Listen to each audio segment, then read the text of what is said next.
Bueno, entonces la idea es tratar de pensar esta compleja dialéctica entre emoción y poema en la producción de un texto. Y igual son dos autores los que vamos a revisar, Silvia Mattoni y Alicia Genovese, que son de la tradición argentina, que son contemporáneos, entonces también están en un campo cultural semejante, ¿no?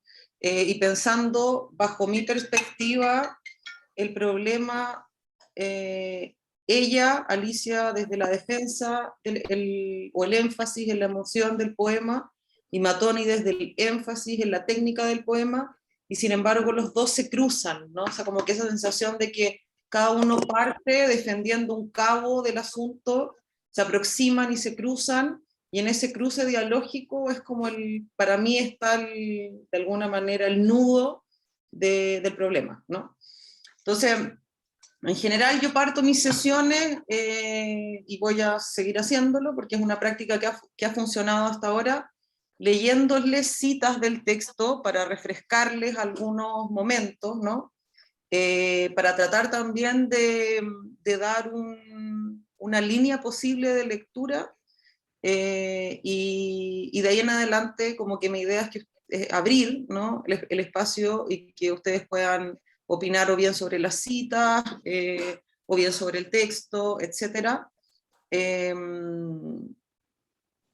Esa es como mi intención, ¿no? Como poner un espacio dialogante más que una clase, ¿no? Y para hacer esto tengo que compartir pantalla, cosa que voy a intentar hacer. Ahí. Eso. Entonces, aquí les puse unas citas que a mí me parecen importantes para pensar el problema. Están en orden de aparición en el texto, así que se las voy leyendo, las voy comentando y después abrimos la conversación, ¿no? Justamente la Alicia parte diciendo que es un problema el tema de la emoción en el poema, y lo es de hecho porque hay muy pocos ensayos sobre el asunto. Yo diría que los más importantes son los que ella cita, y sobre todo el linkeo que hace con el texto de Simugini, de la emoción a las palabras, se llama el texto, para quien lo quiera, también lo tengo en PDF, por si les interesa el tema en particular, puedo pedir a la organización que se los mande. Y sabiendo que es un tema complejo, ¿no? O sea, que es un tema cargado, colmado, hinchado de una subjetividad determinada, eh, sabe que hay una cierta opacidad en su tratamiento, ¿no? Parte un poco hablando de la visión de Spinoza, de que el affectus no tiene representación, ¿no? Entonces ya partimos con el problema de la representación, ya partimos con el asunto de cómo representar una emoción, ¿no? A través de qué imaginario o a través de qué constelación de imágenes, ¿no? Entonces justamente su invisibilidad, dice la Alicia Genovese, nos hace de alguna manera dejarlo de lado cuando estudiamos poesía, cuando leemos poesía, y lo remitimos a algo relativamente inclasificable, ¿no? Como que el problema sería su inclasificabilidad.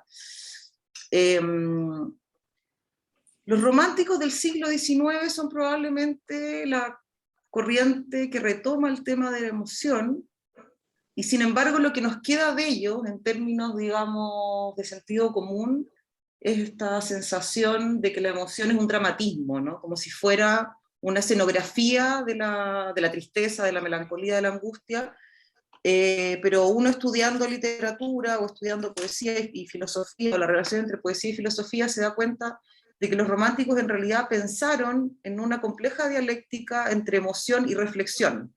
Y ahí pone el caso específicamente de la visión romántica de escribir un poema, no en el momento de la emoción y su intensidad contingente, sino que en un segundo momento, ¿no? O sea, esperar la reconstrucción de esa emocionalidad, tener un sistema de mediaciones, ¿no? Esa mediación implica necesariamente la reflexión, la razón, y su erótica, ¿no? La Alicia está pensando en el pensamiento también como una erótica, y en ese segundo momento escribir el poema, ¿no?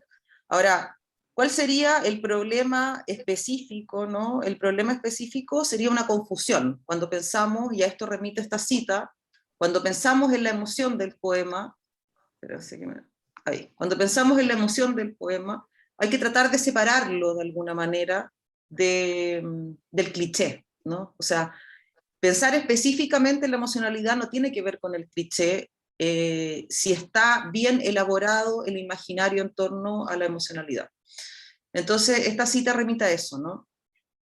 Son zonas que se dejan de lado cuando se confunde emoción con incapacidad lógica, sensibilidad con sensibilidad edulcorada, cuando se ve la emoción como obstáculo o impedimento para crear sentido, cuando el binarismo patriarcal adjudica valor a la fortaleza de la racionalidad, al cauce lógico discursivo que se asocia con lo masculino en detrimento de la debilidad emocional o el mero instinto adjudicado a lo femenino.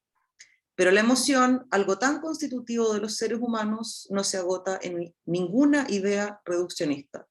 Entonces, esta es una de las primeras citas que me parecen importantes porque de partida vincula, ¿no? La racionalidad a lo masculino y la emocionalidad a lo sensible, ¿no? Y cómo esa vinculación ha implicado en términos de tradición literaria una cierta primacía de la razón como valor fundamental en la construcción de un poema, y cómo pareciera que la emocionalidad o la intensidad emocional en un poema termina de alguna manera hundiéndolo, ¿no? En una cosa adulcorada, ingenua incluso, y la Alicia justamente lo que quiere es sacar el problema de ahí, ¿no? O sea, sacarlo de esa dicotomía, sacarlo de ese lugar que clasifica y tensiona, ¿no?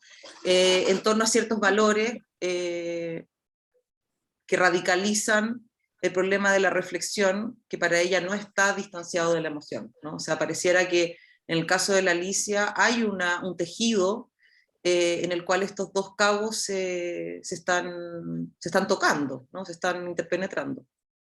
Entonces, como intentando salir, ¿no? De esos lugares comunes, uno podría pensar, ¿qué abre la emoción, ¿no? O sea, ¿qué abre la emoción que la reflexión no tiene en su núcleo, en su cuesco, ¿no? ¿Qué hace necesario para el poema el tema de la emoción, ¿no? Espérense, necesito correr de diapositiva. Ahí.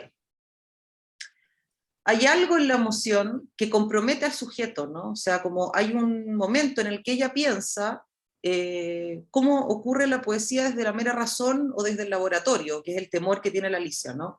La poesía hecha en un laboratorio, higienizada, del compromiso del sujeto. Acá ya no estamos pensando en un compromiso político o en un compromiso tematizado, ¿no? Sino que estamos pensando en cómo la emocionalidad compromete y pone en riesgo al sujeto que está enunciando, ¿no? En el poema. Y piensa una manera que a mí me parece interesante, que es pensar que la emoción ensancha cualquier a priori, ¿no? O sea, es como si de alguna manera la emoción cuestionara el orden del mundo, ¿no? Y ubicara los objetos en lugares no lógicos. En un poema, por ejemplo, puede ser muy relevante, estaba pensando en un poema de Robin Myers, donde aparecen los dientes de las hormigas. O sea, que pareciera que en el orden del mundo los dientes de las hormigas son tan irrelevantes, ¿no? Pero en el poema los dientes de las hormigas pueden estar recubiertos por una intensidad determinada, por una emoción determinada, diría la Alicia, y ahí donde lo más minúsculo, como los dientes de las hormigas en el mundo, parecía no tener absolutamente ninguna importancia, en un poema, a través de la emoción, puede aparecer incluso como eje de la memoria o eje del mundo, ¿no? Entonces, lo importante sería, en este caso, cómo la emoción, la intensidad en un poema puede alterar el orden lógico del mundo, cuestionar, funcionar como una negatividad o como una fuerza, ¿no?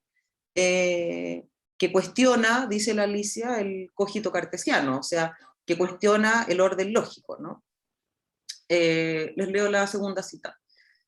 Se puede inferir así que sin sujeto situado, sin la conmoción de lo inmediato, sin compromiso emocional del sujeto, el objeto dentro del poema puede ser solo un concepto, materia muerta, carente de las aristas rugosas de lo real. La percepción poética provoca desde su conexión sensible una revitalización del mundo.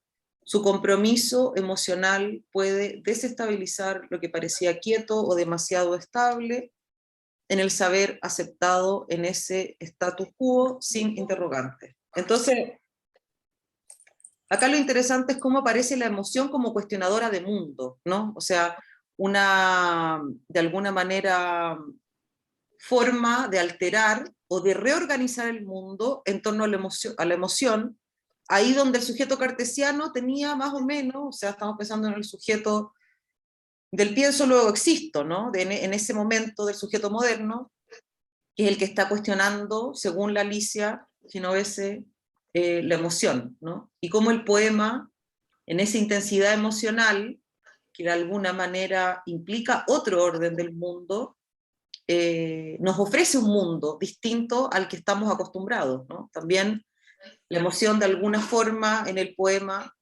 cuestionaría esa domesticación a la que estamos, digamos, sometidos diariamente, ¿no? Como una manera de, y acá tomo un término del formalismo ruso, una manera de singularizar ciertos objetos, ¿no? De volverlos singulares como si uno los viera por primera vez, como si en el poema uno viera los objetos por primera vez, incluso los objetos que uno ha visto miles de veces, ¿no? Les pongo la siguiente.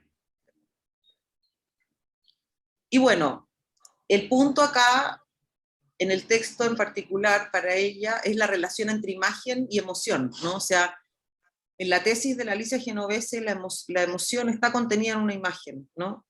Trabaja específicamente el problema de la imagen, su intensidad, que es algo que ella ya había mencionado un poco más atrás del texto, cuando menciona a Ezra Pound, que piensa el problema de la imagen en el poema como una carga de energía, ¿no? O sea, como si uno metiera los dedos al enchufe y sintiera la intensidad de la imagen a través de un golpe de energía. Pero Pound piensa en la imagen como un complejo intelectual y emocional, o sea, no está fuera el problema de la capacidad de reflexión, ¿no? Sino que está vinculado. Este problema de la imagen, es decir, no basta en un poema decir yo sufro, ¿no? O sea, el punto sería ese, sino que habría que mostrar una imagen que de alguna manera conmoviera al lector, generando un espacio de sufrimiento, ¿no? El yo sufro en general en el poema no es suficiente, y tiende a lo discursivo. Entonces, apelando al problema de la imagen, ¿no? Esta cita. En la imagen poética realista que predomina en la poesía contemporánea, la emoción aparece de manera oblicua, indirecta, se impregna con las cualidades del objeto y allí adquiere peso, volumen, textura, aromas. Pero aunque permanezca elidida en un sobrevuelo, en una zona invisible, sin explícita representación, la emoción magnetiza ese campo puesto en foco. Cuando la imagen no está orientada por un affectus, permanece lo literal, sin desplazarse, es inmóvil, seca, mera descripción desconectada.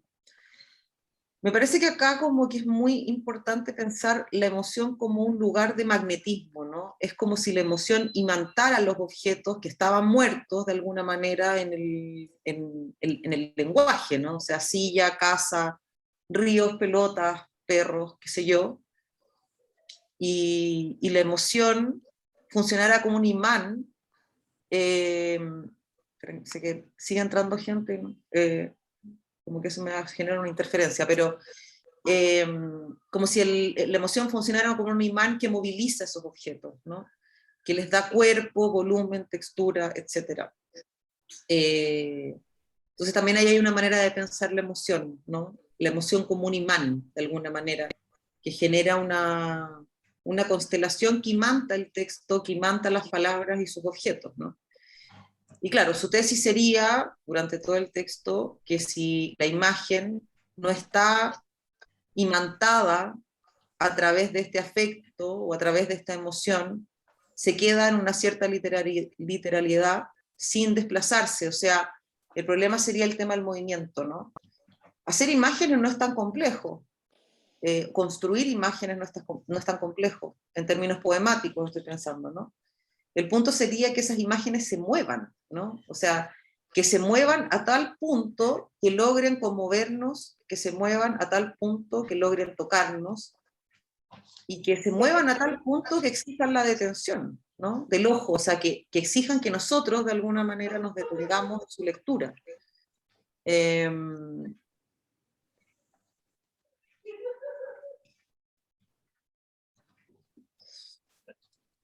Para esta relación no tan directa, ¿no? Con la emoción, piensa la Alicia el problema del correlativo en Eliot, ¿no? Y lo menciona. Eliot habla de un correlativo objetivo, lo menciona muy al pasar la Alicia, ¿no? Pero Eliot habla de un correlativo objetivo que implica no decir el yo sufro, o sea, que implica no decir la enunciación emocional de manera directa, sino que implica poner en el poema o disponer en el poema un grupo de objetos, una situación o una cadena de acontecimientos que de alguna manera evoquen la emoción, ¿no? Les leo, esto está en Hamlet y en el texto de Eliot, Hamlet y sus problemas, donde él define el correlato objetivo. Dice, es un grupo de objetos, una situación, una cadena de acontecimientos que habrán de ser la fórmula de esa emoción concreta. De modo que cuando los hechos externos que deben terminar en una experiencia sensorial se den y se evoquen inmediatamente la emoción. La inevitabilidad artística radica en esta adecuación completa de lo externo a la emoción. Entonces, acá se trata de generar un correlato de hechos, de acontecimientos o de una cadena de hechos, acontecimientos u objetos que evoquen esa emoción en vez de definirla, ¿no? O sea, en vez de decir yo sufro o yo tengo pena o yo siento amor o yo siento ternura por tal cosa, generar imágenes que evoquen la ternura, el amor, la tristeza, la angustia, etc., ¿no? Es una manera indirecta de generar una emoción y por lo mismo, o esa es la sensación de Eliot y también de la Alicia, en esta, de alguna forma, evocación y por lo mismo un decir indirecto de la emoción, en que la emoción logra colarse, ¿no? Y no caer en una especie de teatro del yo, o en una especie de dramatismo del yo, hiperdirigido, hipertextual, hiperliteral, que en general nos saca de la emoción, o nos expele, nos expulsa, más que generar una atmósfera, ¿no? Esa es como la tesis en ese sentido. Y me parece que esta es la última, y con eso abrimos la conversación. El saber, o sea, el logos, el saber hacer con el lenguaje, permanece activo durante todo este proceso, extiende rieles, crea la vía para el deslizamiento de la emoción, para que no pierda potencia ni se desvanezca en un mero juego formal o en un temor a decir. Pensar dentro del poema también es una erótica. Así como el pensamiento puede dar valor a una emoción puede validar la lucidez del poema. Entonces, acá está diciendo de entrada, ¿no? Como que el punto no es eliminar el logos, el punto no es exiliar al logos como se ha hecho a veces con la emoción en un tipo de literatura específica que ha tenido un énfasis en la razón, sino que se trata de restituir la emoción como una facultad de alguna manera creadora de objetos, creadora de imágenes en el poema, pensando en que en el minuto en que la emoción ocurre, está siempre acompañada, cruzada por el logos, ¿no? O sea, mientras ocurre la producción de un poema, o mientras ocurre la escritura de un poema, emoción y razón, emoción y logos, emoción y reflexión, están todo el tiempo activos, ¿no? Y este es el momento en el que piensa que pensar un poema pensar dentro de un poema, perdón, es también una erótica, o sea, hay una vinculación entre pensamiento y erotismo, o entre pensamiento y carne incluso, ¿no? Como también tendemos a pensar que el pensamiento es de la mente o de lo conceptual, de lo que está fuera de cuerpo, y que la emoción tiene que ver con la sensibilidad como facultad y con los órganos, ¿no? Como corporales. Pero acá ella está cruzando eso, ¿no? Es empezar a pensar el pensamiento como una erótica y como algo que también le ocurre al cuerpo, o que bien también ocurre desde el cuerpo y que también toca a los cuerpos que están leyendo, ¿no? O sea, uno cuando está leyendo un poema está con todo su cuerpo en la página. Entonces también está tratando de desarmar ese binarismo, ¿no? En el que el pensamiento ocurre en la mente y la emoción ocurre en el cuerpo. Y creo que les puse una última, sí. Hasta ahí sería como de la primera parte del texto, que a mí me parece que es la parte más importante, ¿no? Y que es donde trabaja el tema específicamente de la emoción. Pero también hay una parte que se llama el fondo oscuro y otra que se llama la emoción reaparece. La emoción reaparece sobre todo tiene que ver con el contexto en el que está escribiendo la Alicia, que es este, ¿no? O sea, un texto súper contemporáneo, digamos, un texto del 2019, escrito en el 2019, publicado en el 2019. Entonces es este nuestro contexto, y ella está pensando en un tipo de poesía argentina, sobre todo escrita en los 90, que de alguna manera tuvo una enorme recepción del objetivismo gringo, y que se degradó, yo diría, porque yo no diría que el objetivismo tiene que ver con eso, pero hay un tipo de objetivismo que se degradó en un rechazo hacia la emocionalidad. Un rechazo muy, muy directo, ¿no? Hacia la emocionalidad, y tratar de poner los objetos en el poema sin esa membrana que los recubre y que significa la emocionalidad. Entonces la Alicia está escribiendo en contra de eso, ¿no? O sea, tratando de restituir contextualmente la emoción, habiendo vivido en un campo cultural en el que la emoción, en la poesía en particular, empezó a verse como algo negativo, como algo hiperdiscursivo, como algo, como un lloriqueo, como una sensibilidad edulcorada, como ella decía en la primera cita, ¿no? Y este texto es de alguna manera una respuesta a eso, ¿no? O sea, es una manera de decir que la emoción, y lo dice en un punto, ¿no?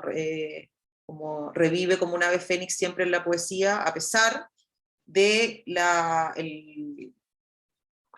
del sistema, digamos, de autodefensa que tiene un cierto círculo literario en torno a la emoción, ¿no? Y eso cierra el texto. Pero entre medio, entre esa parte, que es como ya ponernos en situación, y la que leímos recién, está el fondo oscuro, ¿no?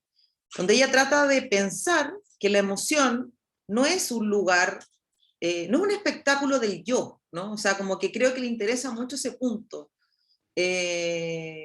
No es el yo vendiendo su emocionalidad tal como la vendemos en redes sociales, o como los poetas de redes sociales venden sus emociones en redes sociales, ¿no? Sino que en realidad la emoción nos conecta con el otro, ¿no? O sea, no se trata de un teatro en el que yo ponga mis lamentos a disposición de los lectores, ¿no?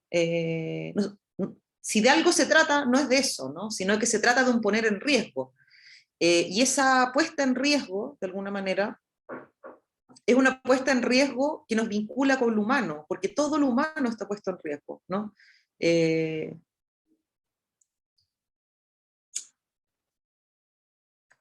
voy a leer esa cita. Esto es de la segunda parte, El fondo oscuro. La emoción conecta con la experiencia humana, con un fondo oscuro, indeterminado, con el inconsciente desde un punto de vista freudiano, pero quizá también con ese apeirón al que se referían los presocráticos, más precisamente Anaximandro. Una materia indeterminada que era origen de todo y que remonta a los seres humanos, a su memoria como especie, previa a su individuación dentro del mundo sensible y en ese proceso de individuación. A través de la emoción reaparece la sensibilidad más primaria, que fuera deseo de sobrevivencia, impulso de existencia, temor a la muerte. La emoción es, en ese sentido, constitutiva de la subjetividad, sustrato de la individualidad y conexión con la especie. Entonces, esta es una manera, ¿no?, que tiene la Alicia ya de pensar, yo diría que sobre todo para sacar la emoción de un lugar egótico, ¿no? Sacar la emocionalidad de un lugar que sería una arquitectura en la cual el yo opera como pilar, ¿no? No se trata de eso, no se trata de que yo cuente mis vastas inundaciones emocionales en un texto, que es como tiende a entenderse la emoción en el poema, sino que se trata de ponerse en riesgo, y en ese ponerse en riesgo, cuando me refiero a ponerse en riesgo, tiene que ver justamente con el poema como negatividad, o sea, como el poema cuestionador de mundo, ¿no? Cuestionador del orden del mundo, cuestionador de los valores del mundo, cuestionador de la lógica del mundo, y justamente en esa apertura, ella habla de lo abierto, ¿no? Pareciera que el humano se toca con lo humano, ¿no? Y que también es una manera de sacar al poema de un cierto misticismo, o de una cierta metafísica, o de esta visión, por ejemplo, no sé, del poema que de alguna manera encuentra o toca algo más allá del humano, en realidad en algún momento los dioses o después un dios específico, ¿no? En realidad lo que está diciendo la Alicia es que el poema en su intensidad emocional lo que está provocando, ¿no?, es el contacto de lo humano al humano. O sea, esa zona de roce en el que yo leo un poema y su emoción me toca y de alguna manera conmueve lo que hay de humano en mí, ¿no? Eso puede ser a veces buenos sentimientos, tristeza, pero también puede ser una oscuridad, ¿no? O sea, no estamos hablando de puros espacios luminosos, las emociones, por eso habla del fondo oscuro, ¿no? Ese es el subtítulo de esa parte. No estamos hablando necesariamente de amores intensos por un otro o un otro, sino que también estamos hablando de la oscuridad del humano, de lo que en el mundo lógico no es posible decir y en el poema es posible decir, ¿no? Por eso también ella habla en un momento de la imagen onírica, ¿no? O sea, de lo que soñamos, y de cómo el poema también absorbe o tiene una especial disposición a recibir el mundo onírico, lo que soñamos, y lo que soñamos no siempre son buenos valores, ¿no? No siempre se trata del sujeto democrático que quiere el bien común, sino que a veces se trata de todo lo opuesto, ¿no? Y el poema de alguna manera le hace espacio o posibilita esa oscuridad, que es de alguna manera también lo que nos conecta con el otro, ¿no? O con la otra. Y ese es el momento para mí en que el texto se abre, ¿no? O sea, pensar la emoción como algo que no es un tener, o sea, no es que yo tengo mis emociones y dispongo de ellas, ¿no? No soy de hecho dueño de mis emociones. O sea, estaría todo resuelto, ¿no? El mundo estaría resuelto, de hecho, si uno fuera tan dueño de las emociones como cree que lo es. Eh, Sino que se trata justamente de ese lugar arrebatado, ¿no? Fuera de una disponibilidad controlada, que uno dispone en un poema, y por eso también uno está arriesgando algo. Lo que está arriesgando es la zona de control, ¿no? Y eso de alguna manera en la lectura también altera al lector o lo convoca en términos emocionales, y lo arriesga. Yo diría que el riesgo no es solamente de la autora o del autor, sino que el riesgo es también de quien está leyendo, ¿no? Denme un segundo, porque ¿cómo dejo de compartir esto? Ah, ahí, ya. Eso sobre las, perdón la torpeza tecnológica, esas son las citas que me interesaba como hacer hincapié, ¿no? Para dar de alguna manera un hilo de lectura o estoy intentando darles un hilo de lectura. Ahora me gustaría escucharlos a ustedes, saber qué les pareció el texto. Pues, hay una reacción que es como levantar la mano, acá, en reacciones, levantar la mano, me levanté la mano a mí misma, no era necesario, pero estaba haciendo solo un ejemplo. Entonces me gustaría saber qué les pareció el texto, si les quedó alguna oscuridad que les costó, la que les costó entrar, o si tienen algún comentario de cualquier tipo, porque este es el momento en el que yo abro la conversación y dejo de hablar sola, ¿no? ¿Quién quiere partir? O sea, ahí hagan esa cosa ustedes que ya entendieron, creo.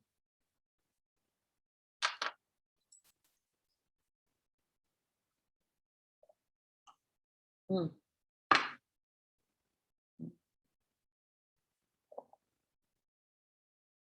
Hola, ¿me Hola. escucha? Sí. Sí.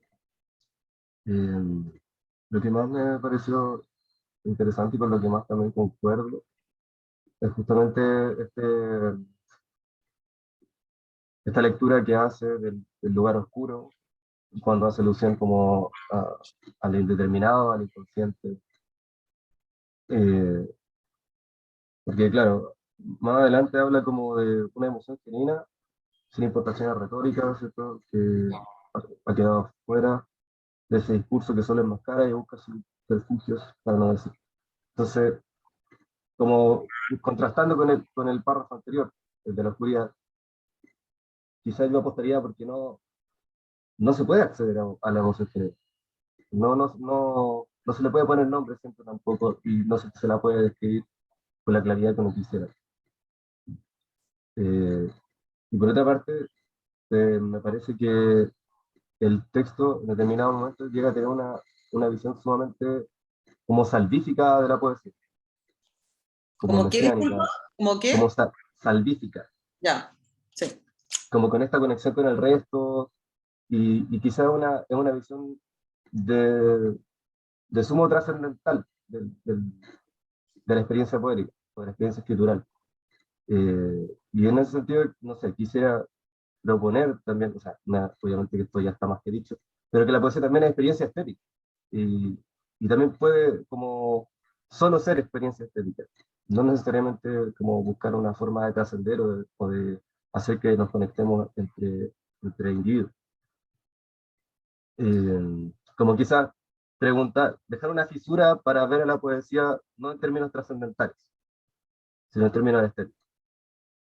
Es que, bueno, con este problema me topo todos los días haciendo un taller. Lo que pasa, bueno, primero sobre el primer comentario de que no se puede acceder a una emoción genuina, es complejo porque en el fondo el punto es que la emoción siempre está mediada, ¿no? O sea, en el poema mucho más porque está mediada por el lenguaje, y el lenguaje es un sistema de mediaciones, ¿no? Y eso implica siempre una decepción para quienes escriben, yo creo que lo sentirán constantemente, o sea, cuando uno vive una intensidad determinada en términos de experiencia, ¿no? Bruta, digamos, eh, al momento de escribir el lenguaje aparece como límite, y en la medida en que el lenguaje aparece como límite, uno siempre resigna algo, ¿no? Cuando escribe intenta trasvasijar esa emoción. Entonces, claro, uno podría pensar en términos concretos, ¿qué es una emoción genuina? ¿No? O sea, una emoción genuina sería una emoción sin lenguaje. ¿Existe algo siquiera que sea preverbal? Hay toda una corriente del psicoanálisis que te diría que no, ¿no? O sea, que no existe lo preverbal. En el texto que cita la Alicia Genovese, que me parece que es el más importante de los que cita, que es el texto de Simugini, de la emoción a las palabras, Simugini piensa algo preverbal, intenta pensar el poema, citando a Robert Greeley, como un nudo en la garganta, o sea, como algo que ocurre en el cuerpo, a eso me refiero, y el poema como dándole escucha y desatando ese nudo, ¿no? Pero ese nudo sería preverbal para Simugini, que es algo que a mí me genera un problema, porque me cuesta pensar un mundo sin lenguaje, ¿no? O sea, pensar una emoción sin lenguaje es una especie de mitología, ¿no? O sea, tratar de pensar un origen de la emoción prelingüística, ahí donde no teníamos una disponibilidad para comunicarnos, opacamente o transparentemente, comunicarnos simplemente, no estoy dándole a eso un valor. Entonces yo pensaría que acá el problema, ella igual está vinculada a Gini, ¿no? Pero yo pensaría que acá el problema es más que nada una emoción prepoemática, más que preverbal, o sea, antes de escribir el poema, ¿no? No antes de haber hablado alguna vez o no antes de habernos comunicado. En esa medida, en la medida en que uno puede pensar una emoción prepoemática que impulsa el poema, o sea, que le da como, que lo empuja, o como decía la Guadalupe Santo Cruz en su ensayo, como cuando el mundo me tironea de la ropa para que yo escriba, ¿no? O sea, como esa sensación de sentirse apuntalado o apuntalada por el mundo a través de una experiencia prepoemática o preliteraria para escribirla. Esa emoción siempre va a estar mediada por el lenguaje, incluso antes del poema, ¿no? Yo creo que acá ella está pensando en una emoción, cuando piensa en una emoción genuina, está pensando en una emoción que no sea meramente retórica, ¿no? Que no sea discursiva también, sobre todo que no sea discursiva. O sea, ese minuto donde yo explico en el poema por qué estoy triste y trato de ser transparente en torno a un duelo amoroso o vital, y empiezo a decir que yo estoy triste, que tengo mucha pena, ese es el momento en que el poema te expulsa, ¿no? Porque se vuelve discurso. El problema también tendría que ver más que entre lo prelingüístico o lo directamente lingüístico o verbal, tendría que ver con lo discursivo y con lo prediscursivo o con lo que cuestiona el discurso, ¿no? O con algo que ocurre como correlato de lo discursivo. Pensaría primero en eso. Y sobre esa cosa de que nos salva, ¿no? Estaba leyendo hoy día en la mañana otro texto de un francés sobre la emoción también en el poema, y yo creo que más que nos salve trascendentalmente, pensaría que ella sí lo está pensando el poema como una experiencia estética en la medida en que pone la imagen, que es una construcción, no es un trasvasije del mundo, ¿no? Está pensando en cómo se configura una imagen en un poema, y pone el ejemplo del poema de Marosa y Giorgio, ¿no? Donde el pecado se vuelve hermoso y donde el pecado se vuelve placentero, o sea, donde se da vuelta el valor del pecado, por decirlo así. Y la imagen es una experiencia estética, ¿no? O sea, el minuto en que ella pone a la imagen como cuesco o médula del poema moderno, está pensando en una experiencia estética. Por eso, en el fondo, pienso, o sea, obviamente que también tiene su cuota de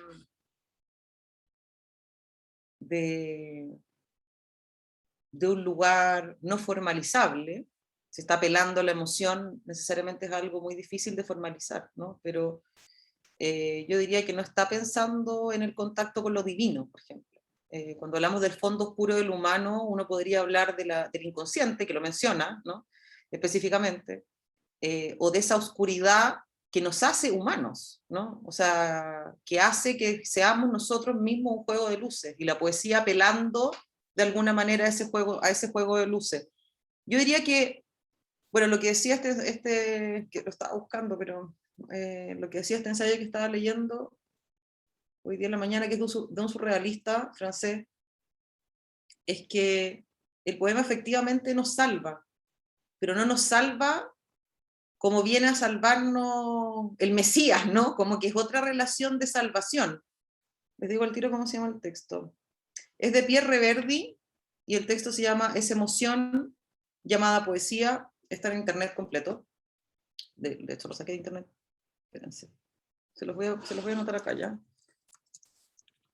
Esa emoción llamada poesía. Por si alguien quiere buscarlo. Pierre Reverdy. Ya. Y ahí él dice que en el fondo la emoción, de alguna manera, o sea, el poema nos salva porque nos da algo que no nos da la naturaleza. O sea, si nosotros sintiéramos la satisfacción suficiente con lo que se nos da en el mundo, montañas, ríos, peces, aves, pelotas, niños, etcétera, no estaríamos haciendo arte, ¿no? Y sin embargo lo seguimos haciendo desde el inicio de los tiempos.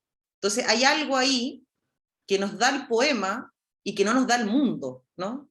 Hay una intensidad que nos da el poema y que no nos da el mundo, hay un imaginario que nos da el poema y que no nos da el mundo, y acá no está pensando solamente Reverdy de por qué seguimos haciendo poemas, porque esta cuestión es como el huevo y la gallina, sino por qué seguimos leyendo poemas, ¿no? O sea, yo puedo tener una justificación, digamos, una excusa personal, para decir, bueno, yo escribo poemas porque, no sé, estoy desbordada de mis emociones o desbordada de mi intelectualidad o desbordada de mis emociones y de mi intelectualidad y necesito una manera de cantarlo, ¿no? Que es la excusa psicológica, diría Montalbetti, de por qué uno escribe. La coartada, le dice Montalbetti, la coartada psicológica. Pero el punto no sería solo ese, el punto sería por qué seguimos leyéndolos, ¿no? O sea, seguimos escribiéndolos también porque seguimos leyéndolos. Y claro, la respuesta en el fondo de Reverdy es que encontramos en los poemas algo que no encontramos en el mundo. Y en esa medida nos salvan, ¿no?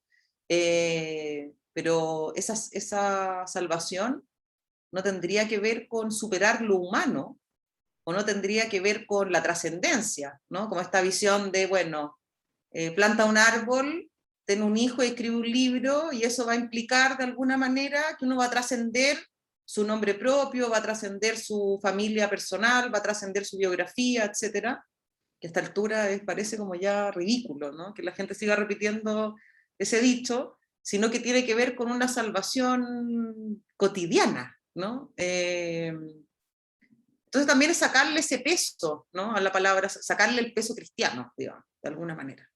Esa es una manera de verlo, no digo que sea la única, solo respondo de alguna manera a tu comentario, Eduardo. No sé si ahí te cuajo un poco más. Sí, sí, claro. Igual yo no me refería a salvación en términos religiosos. O sea, esa palabra está un poco cargada, ¿no? Como... Les voy a buscar la cita, igual, en algún momento les voy a buscar la cita para decirles, para explicarles lo que les estoy tratando de decir, pero me refiero yo a una salvación diaria, ¿no? O sea, como hacer del mundo algo habitable cotidianamente, no, o sea, sacarlo un poco de ese, ¿cómo decirlo? Como sacarlo de lo enorme, ¿no? Porque un poema es un objeto más en el mundo, ¿no? Espérense, voy al tiro, Gaby, espérame. A ver si encuentro la cita que les quiero... Hola, Julieta, entre medio te quiero hacer una pregunta. ¿Tú cuando piensas en el lenguaje, lo piensas en cuanto a la palabra? Porque pienso, por ejemplo, en el lenguaje gestual. Entonces, yo ahí puedo encontrar una emoción y no está atravesado el lenguaje gestual por la palabra. Entonces, esa es mi duda, si el lenguaje lo entiendes esencialmente como palabra o piensas que es más amplio que la palabra. Estoy con sonido, sí, ya. Cuando piensas en el lenguaje virtual, dijiste. Espera. Ah, pensé que tenía desactivado el audio. Gestual, el lenguaje gestual. El lenguaje gestual no está necesariamente atravesado por la palabra y puede generar una emoción. Sí, entiendo. Lo que pasa es que son cosas totalmente distintas, porque en el fondo el lenguaje gestual a mí no me arma un poema, ¿no? O sea, el problema acá es el problema de lo poemático específicamente. Entonces, quizá una pregunta así, por ejemplo, podría pensarse en la danza, o en el teatro, o en las artes del cuerpo directamente, o sea, que ponen el cuerpo en escena, ¿no? En el cine, en la fotografía, qué sé yo. Pero en este caso, ¿no? El lenguaje está dispuesto en una página, en principio, ¿no? O sea, estamos pensando en el poema moderno, porque también uno podría pensar en la literatura oral, ¿no? Que ya tendría que ver con otras cosas, ¿no? Pero estamos pensando en el poema moderno. En la medida que estamos pensando en el poema moderno, estamos pensando en el lenguaje como palabra, pero más que en las palabras, yo diría que lo que estamos pensando es en la sintaxis, o sea, en cómo las palabras se relacionan entre sí, ¿no? Un poema no está hecho de palabras simplemente, sino que está hecho de una relación singular o particular entre las palabras. Y ahí yo diría que es donde dispone la mayoría de los poetas contemporáneos del problema del poema. O sea, el problema del poema está en cómo el poeta ha pensado la relación de las palabras entre sí y cómo esa relación genera una constelación determinada, intensiva, en particular, o sea, pensándolo desde la emoción, ¿no? Intensiva, y que en esa medida lo que habría que pensar en del lenguaje en el poema es la sintaxis. Eso sería, o sea, yo diría que el énfasis que hay en la sintaxis en el siglo XXI es impresionante, más que las palabras, ¿no? Esto lo dice Deleuze, me parece, que en un poema o en una obra, él está pensando también en la literatura como narrativa, no solamente está pensando en el poema. Es más o menos irrelevante si inventamos palabras, que lo hemos hecho, ¿no? En el caso chileno, por ejemplo, Huidobro, por decirles algo, ¿no? En un caso un poco más amplio, latinoamericano, Vallejo, ¿no? O Girondo, qué sé yo. La invención de palabras no es tan importante como la relación que tienen las palabras entre sí. Y eso implicaría una nueva lengua, que sería la poemática, una nueva lengua dentro de la lengua materna, y una creación de una lengua nueva dentro de la lengua materna, que es como piensa la literatura Proust, y esa creación de la lengua no significaría inventar palabras nuevas necesariamente, sino que significaría vincularlas de maneras no lógicas, ¿no? O de maneras que no están domesticadas por las normas de la lengua. Por eso este es el momento en que el poema y la RAE, por decirles algo, están totalmente divorciados, ¿no? O sea, hay un divorcio ahí con la ley, y es intentar generar una nueva ley, de alguna manera. Entonces entiendo el problema de los gestos, y la que está trabajando harto el problema de los gestos es la Nadia Prado, en un ensayo que va a salir el próximo mes, que tiene un ensayo específicamente sobre los gestos, pero claro, uno podría pensar que los gestos son prepoemáticos, ¿no? No prelingüísticos, pero sí prepoemáticos. Ahora, que los gestos influyen en el poema, influyen como influye la vida, ¿no? Si la vida está llena de gestos. Esa es una manera de pensarlo. Pero es un problema igual, no lo tengo resuelto. Ahora sí, Gaby, te tengo hace 850 millones de años con la mano levantada. Ya ahí. Hola, yo tengo una pregunta. A ver, toda esta cuestión de la emoción en el poema me lleva a una anécdota propia, que es tiene que ver con Pizarnik en La Revuelta. Hubo un rayado que era escribe tú las sílabas del ritmo en las calles de Santiago. Y un amigo me mandó la foto y me dijo, mira lo que encontré, bla, bla, bla. Y nada, pues le respondí como, qué bacán, qué rico, porque además algo que ocurrió con la revuelta fue justamente rayar la calle, que la palabra estuviera ahí en lo público. Recuerdo, por ejemplo, que en la Biblioteca Nacional había un rayado que decía que la poesía estaba en la calle, Mm. eh, que era bien increíble, digamos, después de un periodo o un letargo en el que la palabra no era eh, tomada por todes, digamos. Y bueno, mi pregunta tiene que ver con cómo lidiamos con el yo en esta emoción, hablando también de Pizarnik, porque un poco el recuerdo que tengo de esta anécdota es de que este cabro, compañero conocido, me comentaba como que no entendía por qué había tanto color con Pizarnik cuando en realidad parecía diario de vida la escritura de Pizarnik. Y creo que ahí hay un problema con el yo en el poema. Creo que hay un problema también con el yo cuando la que escribe es una poeta.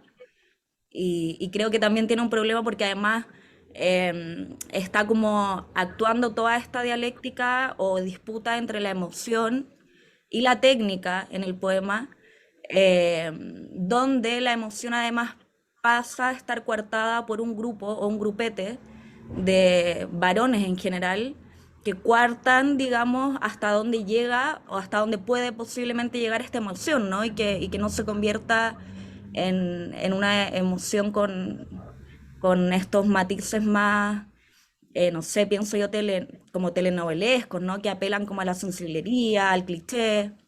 Eh, de todas formas, yo no encuentro que la poesía de Pizarnik caiga en el cliché, más allá de que tenga el yo, evidentemente ahí, pero nada, eso me pregunto yo creo que de manera constante, cómo lidiamos con el yo.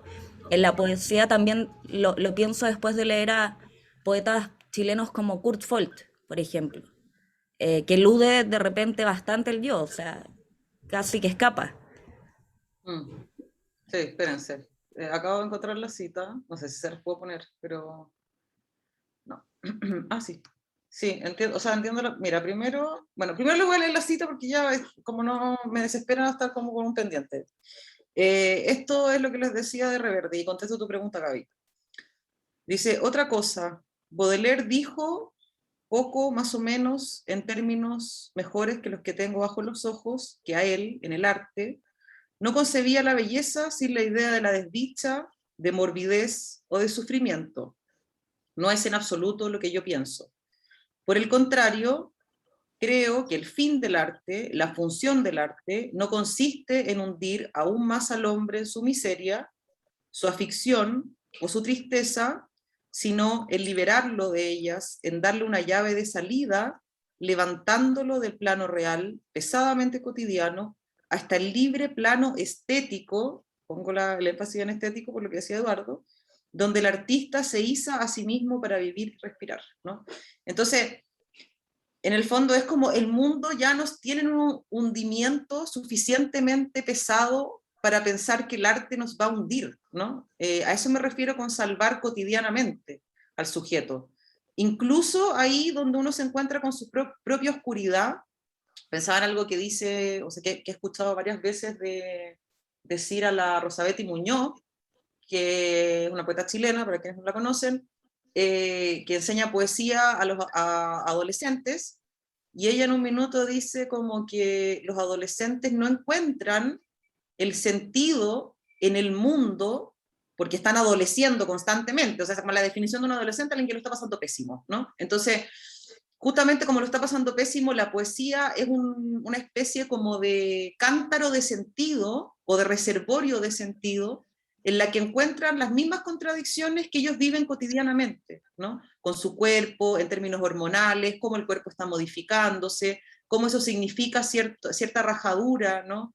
Cierta herida, cierta genidad que uno siente en la adolescencia y que en la poesía está desplegada, y que en ese sentido en la poesía funciona como un reservorio de sentido para la adolescencia, ahí donde los adultos les están diciendo, no sufras, tienes que ir al psicólogo, tienes que conversar esto con tu terapeuta, no le pegues a tu compañero, no sé, ese tipo de cosas, ¿no?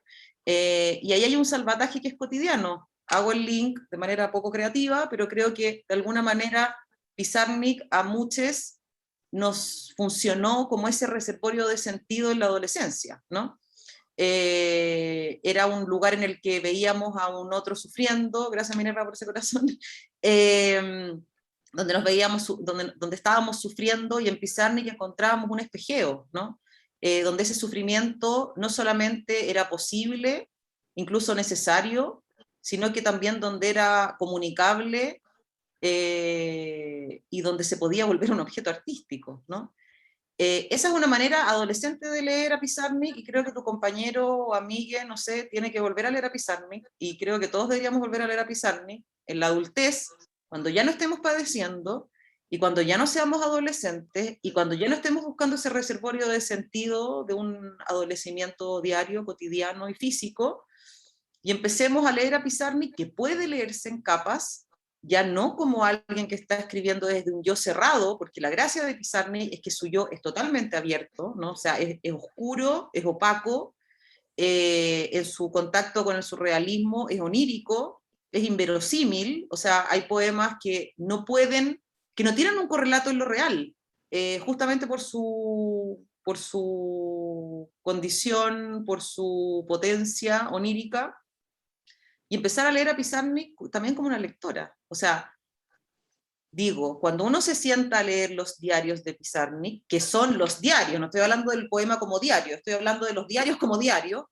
lo primero que aparece es su condición de lectora. O sea, es una escritora que a los 18 años estaba leyendo Maurice Blanchot. O sea, los invito a leer a Blanchot a los 18, ¿no? Y a morirse en el camino. Entonces, mi sensación justamente es que si algo tiene Pizarnik es su... primero su creación de un mundo, ¿no? O sea, un poema de Pizarnik, uno lo lee en cualquier antología y uno sabe que es Pizarnik. Eso no es algo vital, eso es algo estético. Ella creó un mundo, ¿no? Esto es una tesis de César Aira, que tiene un libro que se llama Alejandra Pizarnik, donde él dice, es muy impresionante cómo Pizarnik recortó el lenguaje, o sea, es como si Montalbetti pone esta escena, si uno pudiese retroceder, o trata de ponerla, uno pudiera dar 2 o 3 pasos hacia atrás y ver el lenguaje extendido, con todas sus capacidades, con todas sus palabras, etc. Él trata de imaginar eso, ¿no? Que es un imposible, es una mitología. Pero pensando en esa imagen es como si Pizarnik hubiese dado 2 pasos atrás, hubiese visto todo el lenguaje desplegado y hubiese recortado un campo semántico. Por eso uno ve todo el tiempo las mismas palabras, ¿no? En el caso de Pizarnik. Y con ese pack de palabras, o con ese campo semántico singular, todos los poemas están hechos desde ese lugar, ¿no? Entonces, como si hubiese seleccionado un pedazo del lenguaje, ¿no? Y con eso hubiese inventado miles de combinatorias, ¿no? Entonces, ahí el punto es cómo están combinadas las palabras, que es algo inaudito, en el caso de un autor, sin echar mano a esas palabras que no funcionan en esa constelación de palabras, ¿no? Eso es la creación de un mundo no solamente imaginario en el caso de Pizarnik, sino que además es la creación de un campo semántico a lo Pizarnik, que es algo de lo que los poetas pueden poquísimo, digamos, o sea, no hay cómo competir con ese lugar, ¿no? Pensaría que otra poeta que lo hace es Marosa, Di Giorgio, la uruguaya, que está citada en el texto de la Genovese, ¿no? Entonces, el yo, digamos, o sea, que aparezca el yo como partícula, es una manera de dar, que esto también es César Aira, es una manera de darle unidad a ese campo semántico. El yo es un recurso del lenguaje. Cuando yo pongo yo en el lenguaje, eso no quiere decir que ese yo sea yo, Julieta Marchand, con todas mis tristezas, miserias y pobrezas, ¿no? Sino que es un recurso que de alguna manera une eso que estaba desparramado, ¿no? Ella lo hace a través del yo, uno podría hacerlo a través del él, o a través del nosotros, o a través del tú. Esa es su estrategia literaria, ¿no? Es una estrategia, sin duda, y si uno la lee con algún nivel de adultez, uno se da cuenta de manera bastante rápida. Pensaba en otra poeta que es bien leída en clave psicológica, que es la Teresa Bilsmont, ¿no? Chilena de principios del siglo XX, para quienes no la conocen, y me acuerdo en una charla que yo di de la Bilsmont, una alumna me preguntaba lo importante que había sido para ella Anuarí, porque sus últimos 3 libros son para Anuarí, ¿no? Que es un poeta joven que se suicida y que ella lo ve ya muerto y lo levanta, y es como toda una escena bien dramática en torno a eso. Entonces, ¿qué hubiese sido de Teresa Bilsmont sin Anuarí, ¿no? Esa era más o menos la pregunta. Mi respuesta era, Anuarí es un recurso literario. O sea, Anuarí es un recurso literario. Uno no puede pensar, en el fondo, que en el poema está la vida. Si haber vivido no es suficiente para escribir un poema. ¿Qué es suficiente para haber escrito un poema? Escribir un poema. Así de simple, ¿no? Y para escribir un poema hay que seleccionar algo del lenguaje, es un corte en el lenguaje, y ver cómo esos elementos que uno está cortando se disponen en la página, ¿no? O sea, cómo se relacionan entre sí, es decir, cómo pensamos la sintaxis. Y Pizarnik lo pensó ampliamente, partiendo con poemas muy cortos y concentrados y terminando con una prosa delirante, ¿no? O sea, hay en cada libro un proyecto escritural, sintáctico y semántico determinado. Ahora, si usted cree, que no te estoy hablando a ti, Gaby, sino que a su compañerito, si usted cree que eso es espontáneo, bueno, Pizarnik lo hizo increíble, ¿no? Porque además no se nota la costura, para que usted llegue a creer que esa es la vida en su complejidad, ¿no? Un 10 para Pizarnik. Minerva y después Eduardo. Creo que estoy casi segura que había alguien antes que yo, pero muchas gracias. Y lamento no poder prender la cámara. De hecho, si la prendo, no se ve nada. Rarísimo. Lo siento un montón. Pero justamente yo quería hacerte una pregunta acerca de tu comprensión de Genovese, y creo que lo has dicho después, pero creo que esto no está en Genovese, ¿no? Que es precisamente esta problematización que dice de la emoción que tiene que ser como por medio o a través de una imagen, ¿no? Y creo que no es la única manera, de hecho es la manera que menos me interesa como lectora y también mis delirios de intentar escribir. Y no sé si tú tienes la misma comprensión o si las demás tienen la misma comprensión de Genovese en este sentido, que creo que tú lo has puesto como que también puede ser una situación sintáctica, ¿no? Que es precisamente la combinación de palabras que podría no ser una imagen, ¿no? Si este movimiento, si esta encadenación se podría dar a través de otro recurso distinto al de la imagen, que es muy cercano al de la metáfora y la correspondencia. Ya, quien estaba era, gracias Minerva, quien estaba era Iván. No los veo, no alcanzo a verlos a todos en la misma pantalla. Entonces, estoy en un problema como doméstico, pero todos los que quieran decir algo van a decir algo. Estaba Iván Después, y Sofía. ¿Cómo? Estaba Iván y Sofía después. Ya, voy a anotar, así como ya estoy en el colegio, ya. Iván, Sofía, Eduardo, ¿no? ¿Así? Ya. Entonces, sobre lo que dice la Minerva, en realidad el punto no es como que la emoción pueda simplemente o solamente ser transmitida a través de una imagen, sino que ella piensa que el poema moderno está configurado en torno a la imagen, ¿no? Que es otro el problema. Me interesa que se entienda eso porque en el fondo ella le da primacía a la imagen en la medida en que la emoción, o yo lo pienso, o esta es la manera en que yo interpreto el texto, porque tengo una interpretación y después cuando leo el texto de nuevo me doy cuenta que eso no está en el texto, ¿no? Entonces como que quiero dejar claro eso, pero en el fondo es como, primero ya está pensando en algo prepoemático, no necesariamente preverbal, pero sí vital, ¿no? Entonces es como que uno tiene este vaso en la realidad y lo que hace el poema es ponerle una membrana, ¿no? Al vaso, o sea, recubrirlo y con eso moverlo hacia el poema. Singularizar el vaso a través de la imagen, ¿no? Y hay poetas que trabajan específicamente eso. La primera que se me venía a la cabeza era Robin Myers, que me parece que es como una poeta, bueno, una poeta gringa que vive en México, que trabaja un lenguaje muy llano e intensivo en su configuración de imágenes, ¿no? O sea, como que aparece el mundo en el poema, le da mucho espacio al mundo. Más que el yo, de hecho estoy pensando específicamente en Tener, donde el yo no es Robin Myers, y de hecho el yo ni siquiera es femenino, o sea, está inventando un yo, digamos, muy distinto, de hecho un yo señor, cuando ella es joven, y un yo masculino cuando ella es mujer. Entonces, de alguna manera trae los objetos, los moviliza a partir de esta membrana que se le pone a los objetos y que uno podría llamar emoción. Esa membrana los moviliza, esa membrana los vitaliza, esa membrana los hace fulgurar en el texto. Son como chispazos, ¿no? Relampagueos. Pero por supuesto que hay otra manera de generar una intensidad emocional, ¿no? Y no es la única. Ahora, si uno piensa en la poética de Alicia Genovese y en su manera de escribir, la Alicia es una poeta bastante clásica, tiene una poética incluso narrativa, nos está contando algo en los poemas y está disponiendo ciertas imágenes que interpelan en términos emocionales, pero que son muy transparentes. O sea, trabaja poco con la sintaxis, trabaja, etc. Entonces, también pensar de dónde viene el texto, ¿no? Como de un tipo de poética determinada. Ahora, evidentemente, existen otras maneras de generar intensidad, ¿no?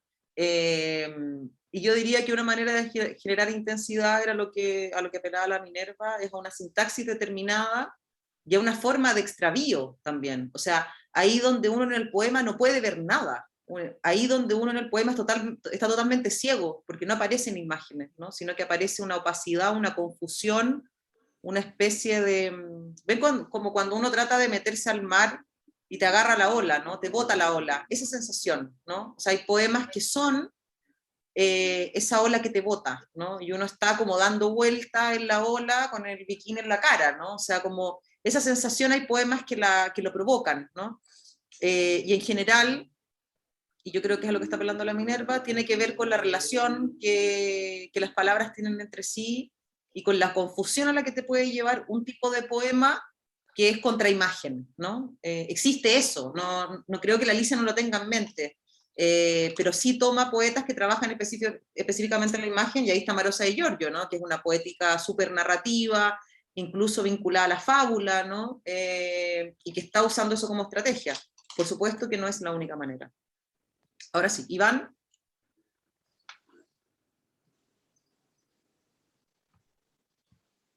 Hola, gracias. Yo más que nada tengo una reflexión sobre el texto. Igual me pasó que me fue difícil que no se me juntaran las dos lecturas, porque las leí las dos de un tirón, entonces como que se me fueron juntando en todo momento. Mi cabeza también. Lo que más me llamó la atención y de donde más me anclé, porque es lo que me es más cómodo al momento de leer o de escribir, es que Genovese parte el texto eh, haciendo esta especie de sinonimia entre emoción y afectus. De hecho, parte el primer párrafo diciendo de que la antesala de la emoción es el afecto. Y claro, pues de esto como que yo lo asocio a de que la emoción correspondería a los seres animados, en cambio la afección correspondería a una antesala y que puede ser de seres animados o bien inanimados. Y yo me voy más por ahí, por la afección. De hecho, de ahí dice Deleuze de que la afección es algo que está fuera del cuerpo, y esta es la parte que más me interesa del texto, y es ver a la emoción o la afección como algo externo, que no es algo que nace dentro mío y que se queda ahí, sino que es algo que está constantemente en interacción nerviosa, muscular con el cuerpo. Es algo que llega desde afuera y que el cuerpo reflecta hacia afuera.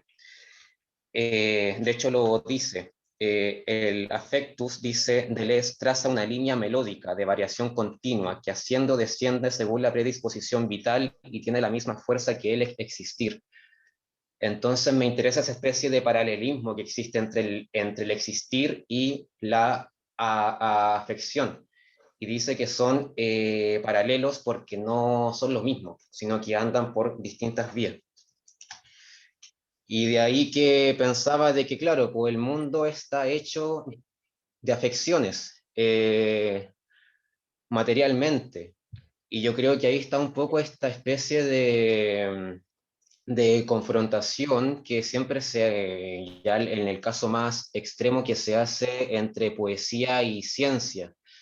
Y ahí como que se me junta con el texto de Matoni, de la técnica.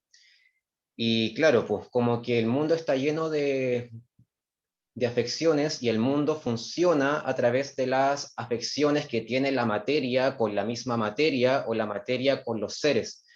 La mesa se mantiene de pie porque la materia en que está constituida la mesa está llena de puntos afectivos entre sí mismos. La madera se relaciona de cierta forma con el clavo de hierro que hace que no se caiga, el aceite, el barniz, con la humedad.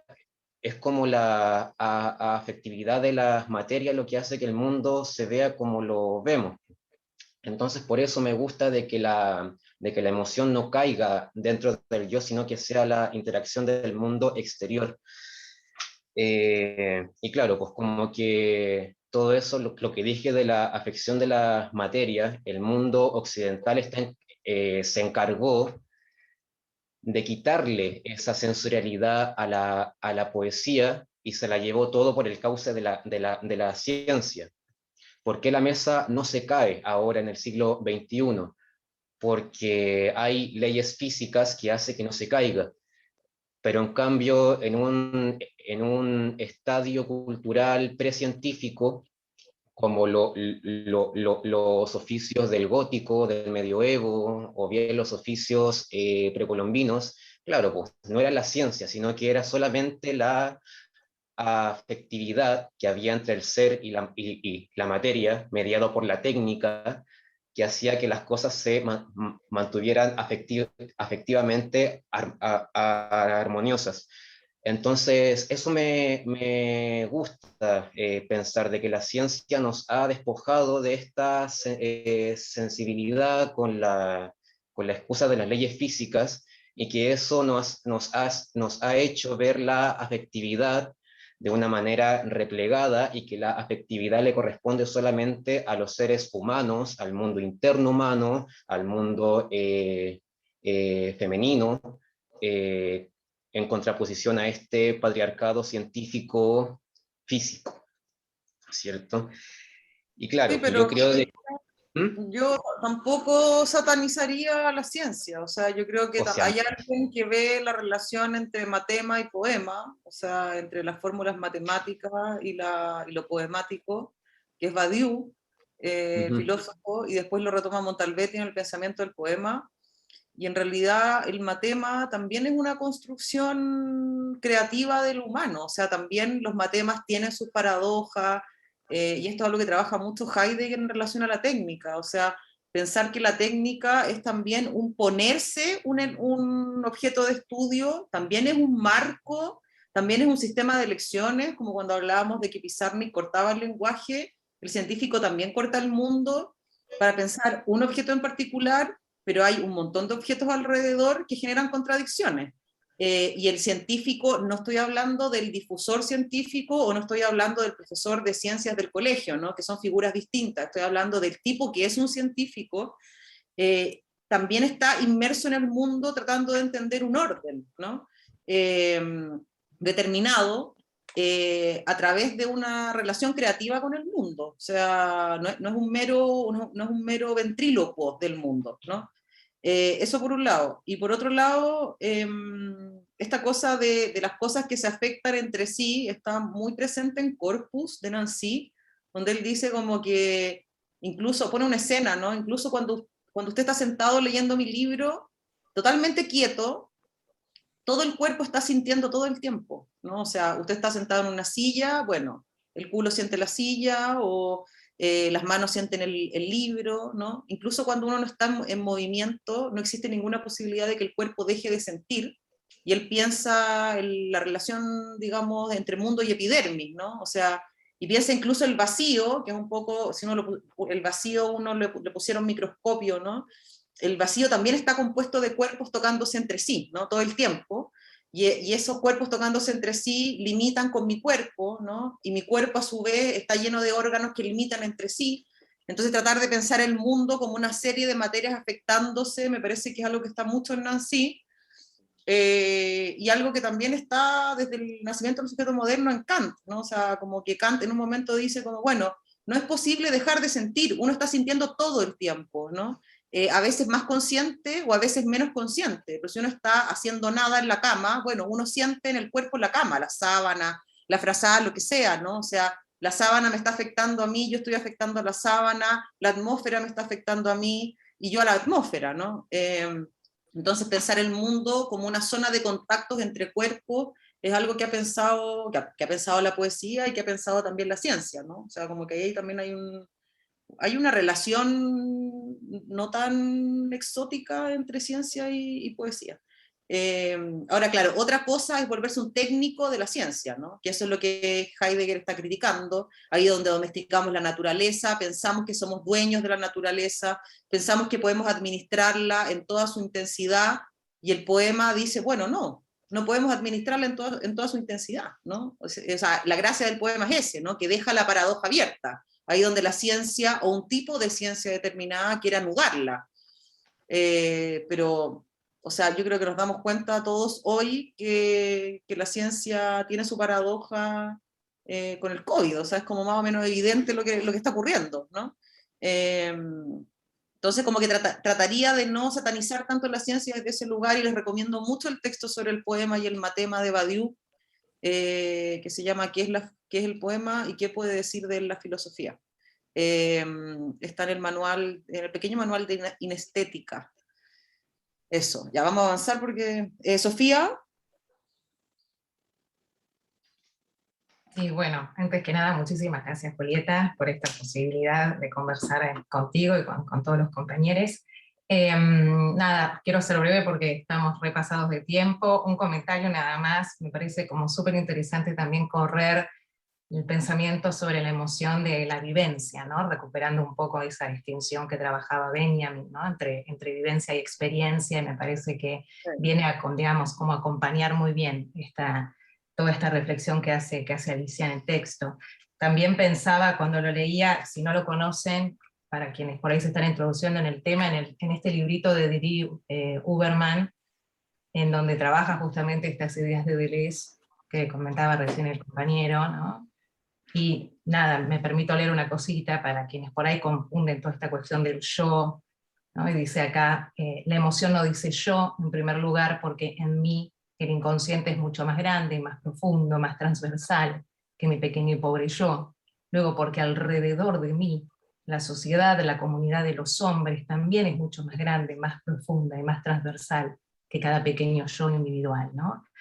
Eso por un lado, me parecía como muy interesante esto, de correr la relación, digamos, como lugar común de la vivencia y el yo, y pensar el yo en estos términos como más amplios, ¿no? Más vinculados quizás a esa experiencia de la que habla Benjamin.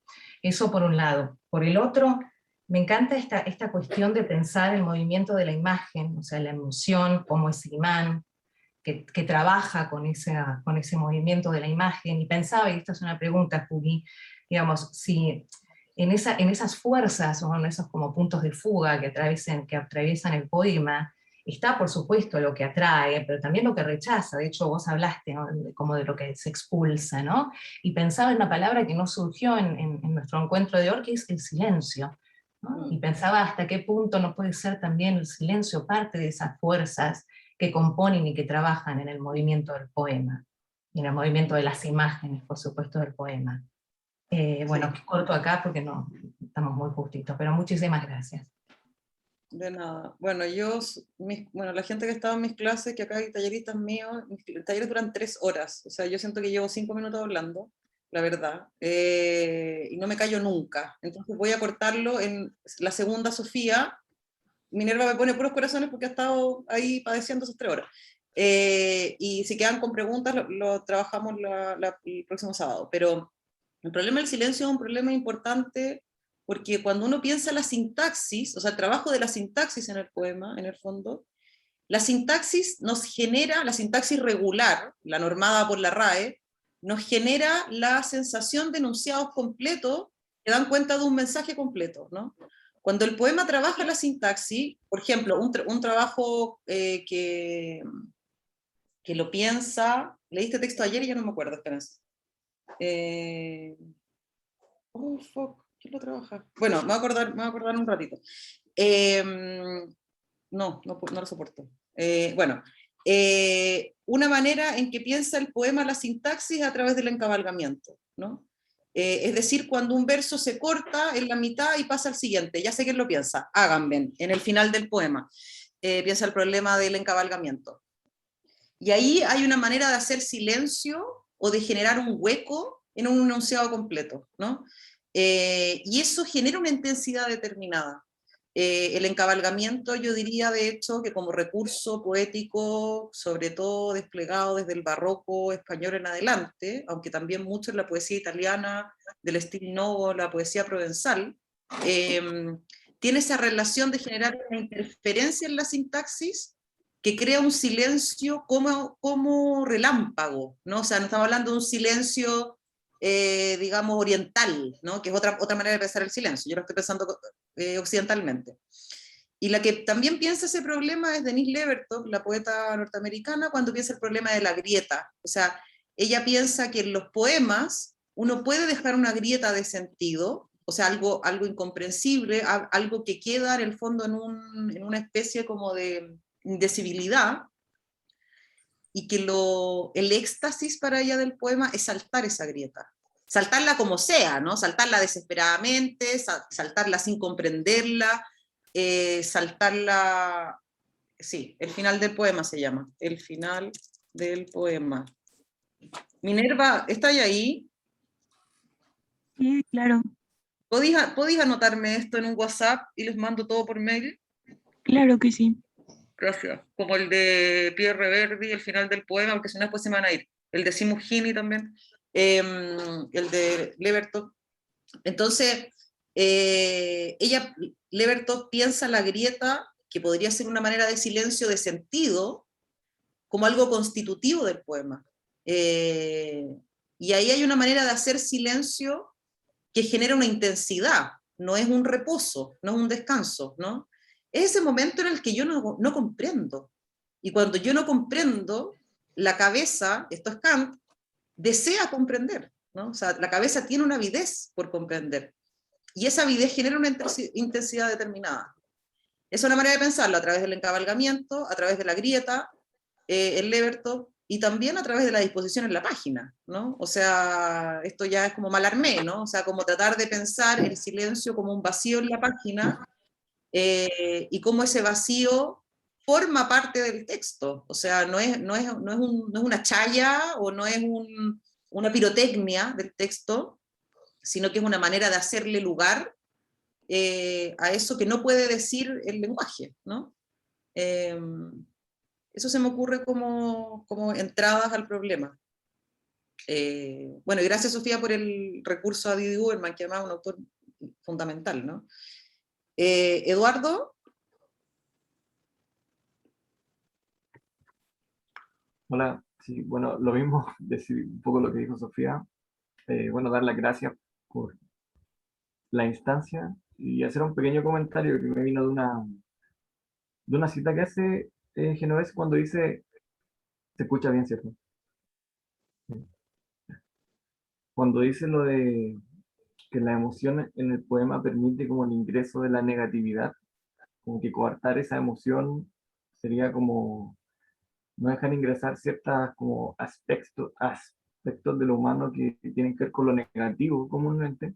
Y ella cita bien Churhan cuando dice como que la norma un poco de la época es tender a lo liso, como a lo limpio, a lo, digamos, bueno, esa es como la idea, a lo blanco, por así decirlo.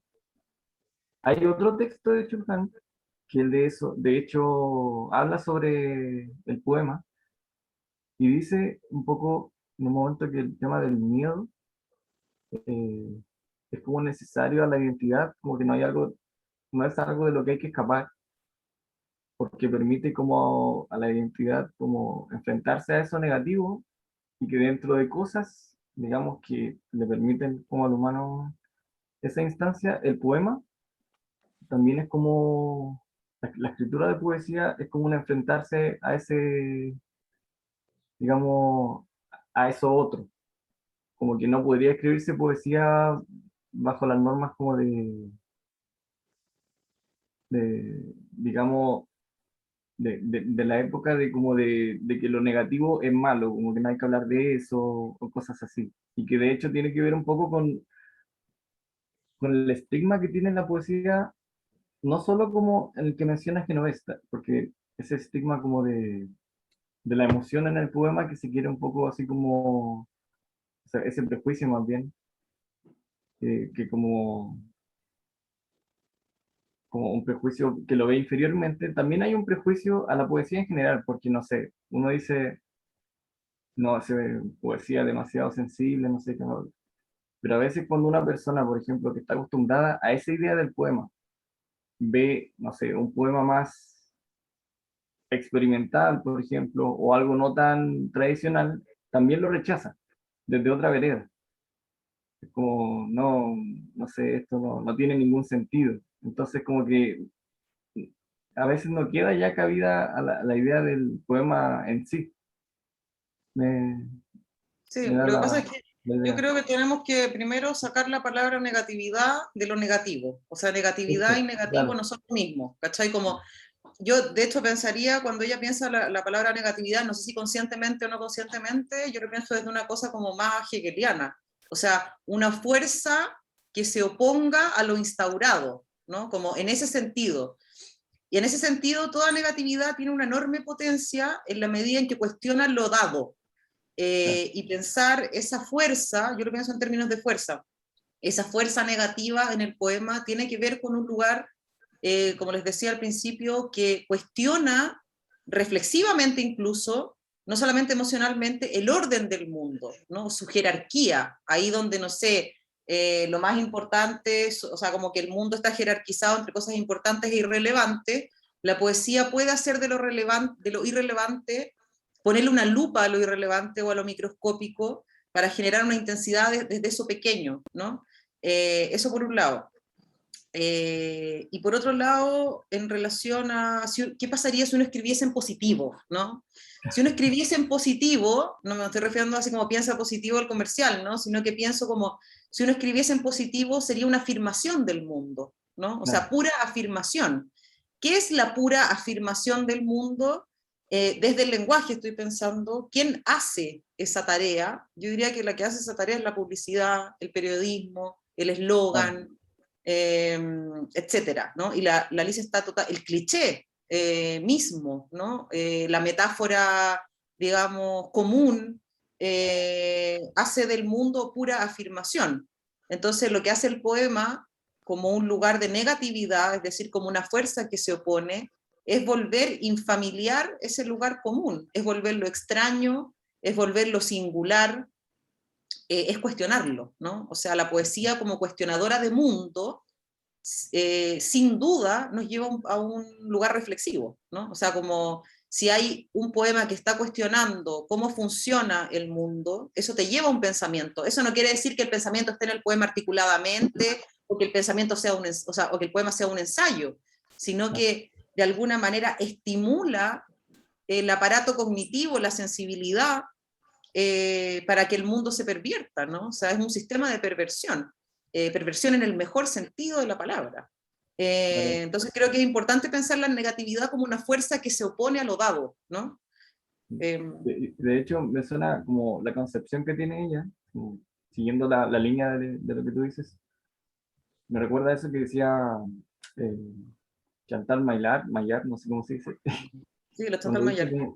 que un poco como el que escribe poesía se ve como envuelto, digamos, como en muchos estímulos, es como una trama en el mundo, y eso le produce un vértigo.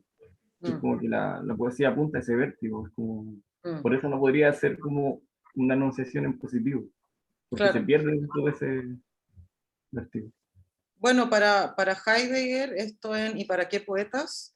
El poeta, no me interesa tanto Heidegger, pero esa imagen me recuerda a lo que estáis diciendo tú.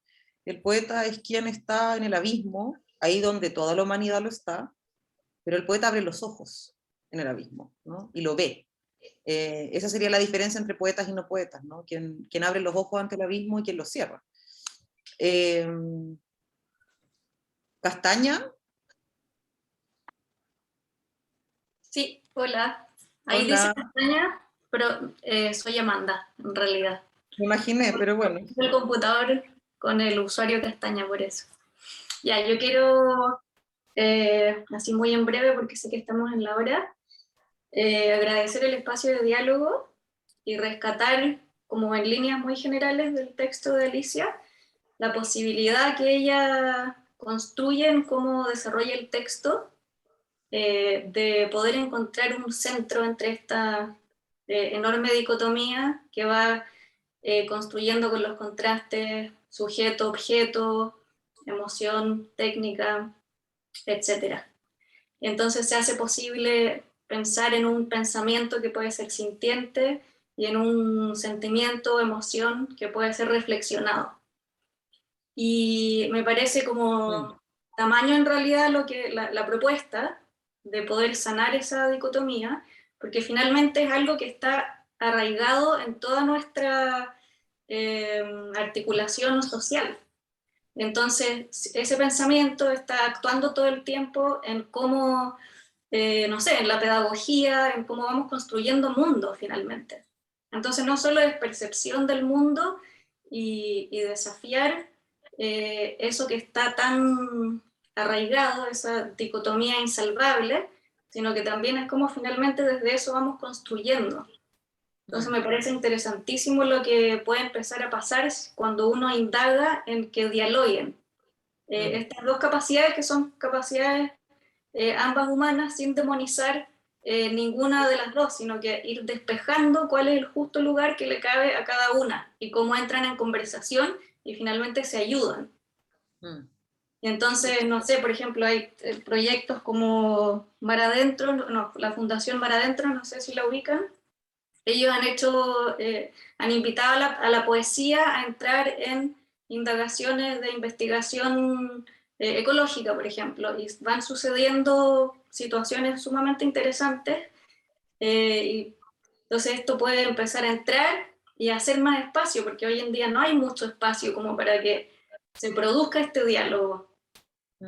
Se mantienen como... Entonces hay ciertas ciencias que son las ciencias duras del pensamiento y hay ciertas otras áreas de la vida que están reservadas a la emoción y no se permite que haya una justa conversación entre ellas en que finalmente hay una ganancia enorme. Eso. Y finalmente quería decir que me parece que como se ha hablado del yo y del yo egocéntrico y otras formas de yo como un poquito más del yo que logra vincularse con el otro, me parece que justamente es el yo el que puede hacer este vínculo entre las dos polaridades, ¿sí?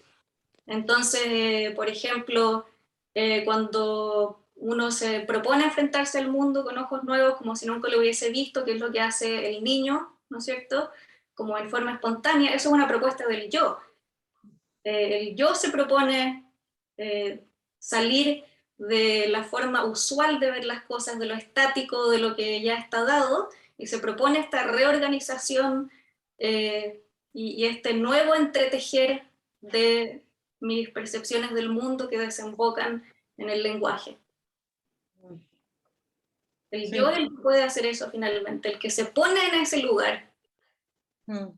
Sí, no, pensaba que primero esta cohabitación entre pensamiento y emoción es algo en realidad que a mí me parece que lleva muchos siglos funcionando en una corriente que es muy específica, que es como la corriente del romanticismo alemán, donde los pensadores alemanes, donde todos los poetas alemanes eran pensadores, o sea, estaban en ese lugar entre filosofía y poesía constantemente. Y lamentablemente lo que nos queda del romanticismo, incluso apegado a la palabra, es lo cursi, lo cliché, cuando ellos fueron pensadores del lenguaje, ¿no? Y pensaban en esa cohabitación. Lo vamos a ver cuando leamos el texto de Mattoni, ahí vamos a ver más esa relación en la que Mattoni también enfatiza desde el otro lado, ¿no? Desde el lugar de la técnica. Pero claro, yo pensaría que el problema acá tiene, o sea, yo no estoy segura de que el yo sea quien pueda hacer eso, justamente pensando en que el yo está también, o sea, el yo también es un sistema de mediaciones, ¿no? O sea, el yo no está solo proponiéndose desde la voluntad algo específico. El problema con el yo, en términos estéticos, digamos, o sea, en la tradición estética, el énfasis en el yo nos hace caer de manera relativamente rápida en el problema del genio, ¿no? O sea, cómo un genio es capaz de articular esto a partir de una autonomía total en relación al mundo, que es algo que yo he estudiado harto, y que me parece que es el problema, y es el problema en el que cayeron muchos románticos, ¿no? O sea, como empezar a pensar a Hölderlin como un genio, que además se vuelve loco, termina viviendo en su torre, etcétera, y cómo termina viendo como una especie de banalización del sujeto en ese sentido, ¿no? O sea, fuera del trabajo, fuera del problema del trabajo. Yo pensaría que el poeta no es solamente quien a través de la voluntad puede unir pensamiento y emoción, sino que también es alguien que le da escucha al mundo, ¿no? O sea, porque el pensamiento, primero el pensamiento no existe, así como tal cual, ¿no? Sino que existen épocas que piensan ciertas cosas, ¿no? O sea, existen horizontes históricos, también hay que contextualizar al poeta, ¿no? En su propio tiempo, en su lengua materna, en cómo esa lengua materna opera en ese momento determinado, en las tensiones que esa lengua materna tiene en relación a otras lenguas, en relación al territorio, etcétera, ¿no? O sea, como tratar de pensar la poesía, esto lo piensa mucho Cristina Rivera Garza en Los Muertos Indóciles, que también lo tengo en PDF, se los puedo mandar, que ella piensa el poema como un lugar, bueno, la literatura como un lugar que se hace en común. ¿Por qué? Porque la lengua es un en común, la lengua es un entre, y la lengua es un cuerpo vivo, que se mueve, que se degrada, que es utilizada por el poder, que es expulsada por el poder, que es modelada por el poder, que es, a veces uno intenta recuperarla a través de las comunidades, etc. Entonces, también está el yo, digamos, como alguien que anuda esto en una autonomía, es seguir pensando un poco el sujeto moderno como Kant, ¿no? O sea, como un yo que está percibiendo el mundo solo, ¿no? Lo que hace Hegel es que le pone una comunidad al lado.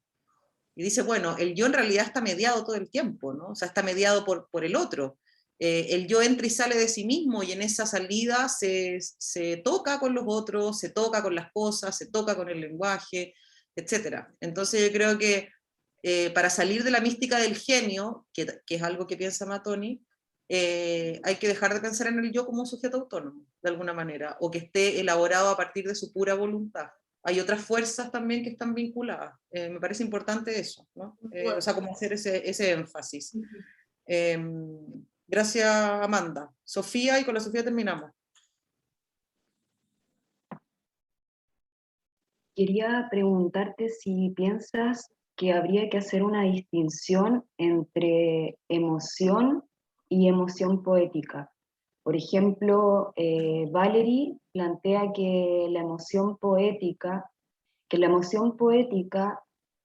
hay una percepción naciente, una tendencia a percibir un mundo, un universo. En cambio, en la emoción no necesariamente se da la apertura de ese espacio. Por otro lado, pensaba en la dificultad, en cierto modo, en la imposibilidad que hay entre emoción y poema. Alicia Genovese menciona en su texto que cuando nos inunda la emoción, la verbalización se desarticula. Pascal Quignard dice que el que una palabra pueda perderse,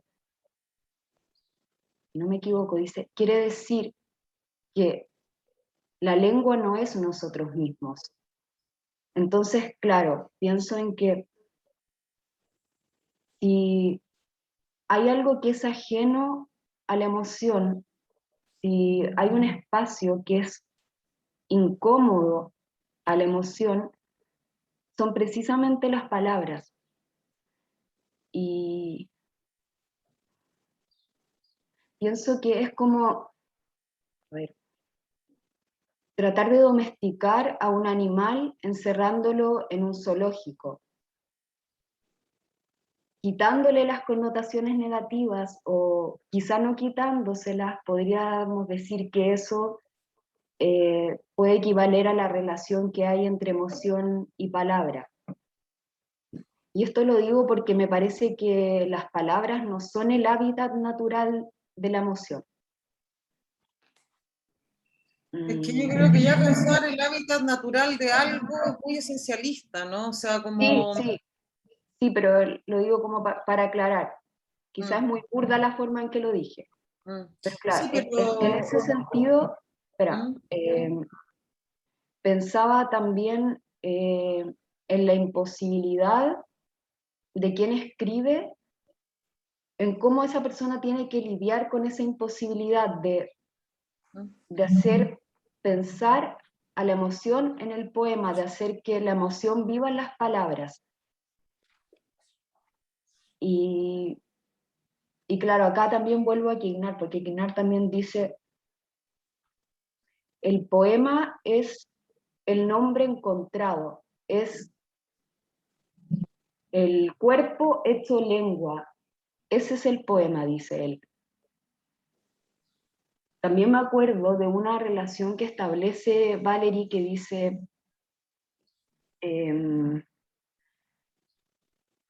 la restitución de la emoción poética en el poema, dice relación en cuanto a sus similitudes y diferencias con el perfume de una flor y la operación de un químico que busca extraer o reconstituir el perfume de esa flor. Sí, conozco perfectamente la cita la cita a la que me estás hablando, pero, o sea, ahí también, en el fondo, hay una relación, porque ahí la diferencia que hace Valéry tiene que ver con lo poético y el poema. O sea, cuando uno dice, este paisaje es sumamente poético, ¿no? O sea, uno piensa que lo poético ocurre en el mundo, entonces la poesía está en todos lados, la poesía está en el aire, ¿no? Como esta visión, y Valéry dice, bueno, pero eso no es un poema, ¿no? O sea, que la escena de ver, no sé, olas en el mar, en una oscuridad, en una noche con luna llena, eso puede ser poético, pero no es un poema. El poema es una construcción, ¿no?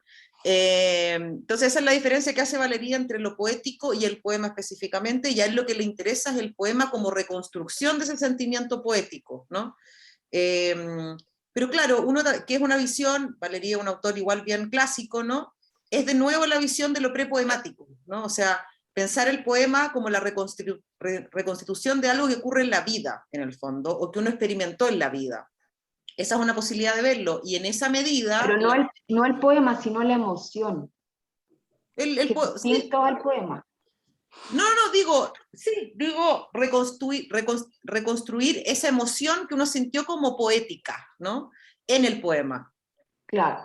El punto es que eso implica ordenar la cosa, ¿no? O sea, uno siente algo, uno siente una emoción determinada, y después una reconstituye en el poema. Una cosa es poemática o poética, y la otra cosa es poema estrictamente tal, ¿no? Como lo entendemos, un texto. Esa manera es la manera clásica de verlo, y me parece que la Alicia también está en ese lugar, ¿no? Donde se ordena que primero hay una emoción y después hay un poema, y que ese poema es la reconstitución de esa emoción. Si uno lo ve así, la emoción siempre va a ser más grande que el poema, ¿no? Porque la emoción, o sea, cuando la pregunta que estaba ahí haciendo, ¿no? Es como enjaular un animal en el zoológico, bueno, puede ser, pero también existe otra manera de pensarlo, que es cuando la emoción ocurre en la escritura del poema, cuando la emoción ocurre en el lenguaje. O sea, y ahí por eso yo diría que hay que hacer pensar a la emoción en el poema, hacer que la emoción viva en las palabras. Yo no lo veo como de manera dicotómica, sé que la reflexión convive con la emoción en el poema. O sea, yo creo que si que uno siente la frustración de no poder atrapar la vida en el lenguaje necesariamente, porque son naturalezas distintas. O sea, es distinto mi cuerpo a la palabra cuerpo, ¿no? Lo que hace el poema de alguna manera es que el cuerpo pueda aparecer en el poema sin ponerme un cuerpo. O sea, esa es la dificultad, ¿no? Y esa dificultad, por lo menos Alicia, la trata de zanjar con que la palabra cuerpo sostenga una emoción suficiente para que aparezca el cuerpo. Esa es una manera de pensarlo, digo, no es la única, y después vamos a ver con Mattoni cómo él piensa el problema ya no desde la emoción, sino desde la técnica, ¿no? O sea, son dos entradas al mismo problema para generar una intensidad en el poema, ahí donde vida y poema nunca son y nunca han sido lo mismo, ¿no? O sea, poema, hay un divorcio de alguna manera, porque son de naturaleza distinta. Ya, cumplimos las 2 horas. O sea, estamos Espera, ¿te puedo hacer el último comentario o pregunta? Sí. Ya, ¿puedo? Sí. Se está yendo todo el mundo. Claro. ¿Ah? Dime, que me tengo que ir luego, entonces... Que me parece que la... Ah, bueno, entonces no importa. Pero la podéis dejar, de repente partimos con abriéndola para la próxima sesión, pues. Que me queda como más o menos claro que el poema no es pura emoción, pero ¿qué pasa con la poesía? Porque poema y poesía no son lo mismo. Entonces me pregunto, ¿la poesía existe en el ámbito de la palabra únicamente o rebasa ese ámbito? Porque claro, hoy en día suele estar muy de moda el hecho de que la poesía está por fuera de las palabras y se le tiende a llamar a cualquier mierda poesía y se banaliza finalmente. Bueno, la esa es la poesía. distinción que te decía de Valéry, po. O sea, que Valéry piensa en esa acepción de lo poético como algo que ocurre en el mundo, pero eso no es suficiente para que haya un poema. O sea, si nos quedamos todo el tiempo en lo poético de la realidad, eso no es arte. O sea, esa es la diferencia que hace Valéry. Lo poético es una cosa, el poema es otra cosa. ¿Existe el poema fuera del lenguaje? No.